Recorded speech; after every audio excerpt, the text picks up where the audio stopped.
একটা প্রশ্নের উত্তর চাই। আপনারা প্রতিদিন রাজ্যে বলেন যে রাজ্যে সুরক্ষা নেই, সুরক্ষা নেই, সুরক্ষা নেই। আপনাদের দায়িত্ব দায়বদ্ধতা, আপনার রাজ্যের বিরোধী রাজনৈতিক দল এই 3 মাসে 20 থেকে 25টা জায়গায় শুট আউট হয়েছে, মানুষ গুলি খেয়েছে, গলিতে গলিতে গুলি চলছে। আর আপনারা আন্দোলনটা শুধু কি সোশ্যাল মিডিয়ায় করছেন? আন্দোলনটা শুধু কি মিডিয়ার সামনে করছেন যে আন্দোলন করছি? আমি জানতে চাই মানুষ কবে সুরক্ষিত? আপনার মনে হচ্ছে আমরা আন্দোলন করছি না? আমরা প্রতি মুহূর্ত রাস্তায় নেমে আছি। আর আপনার কি মনে হচ্ছে শুট আউট কেন হবে না? আপনি যদি দেখেন এই বজবজে বোমবাজির পর আমরা জীবনতলায় কি দেখলাম, একের পর এক গুলি উদ্ধার হচ্ছে, কার্পুর উদ্ধার হয়েছে, 7mm পিস্তল, 190 রাউন্ড কার্তুজ উদ্ধার হয়েছে। সেখানে আমরা দেখলাম অ্যাডিশনাল ফ্যাক্টরিতে 190 রাউন্ড কার্তুজ উদ্ধার হয়েছে।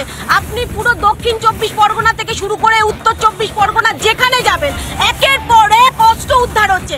এত অস্ত্র যদি এখানে মজুদ থাকে পশ্চিমবঙ্গে, তাহলে আপনি ভাবুন গুলি চলবে তো স্বাভাবিক। এবং এখানে শাসক দল প্রত্যেকের সাথে ইনভলভ, প্রত্যেকটা শাসক দলের বাড়িতে যান আপনি বোম আগ্নেয়াস্ত্র পাবেনই পাবেন। এবং শাসক দল কোনো না কোনোভাবে ইনভলভ হচ্ছে। এবং পুরো পশ্চিমবঙ্গ এখন বর্তমানে পুরো বারুদের স্তূপের ওপর দাঁড়িয়ে আছে। আমাদের সাধারণ মানুষের জীবনে এখন কোনো ভরসা নেই, যখন তখন যা খুশি হচ্ছে।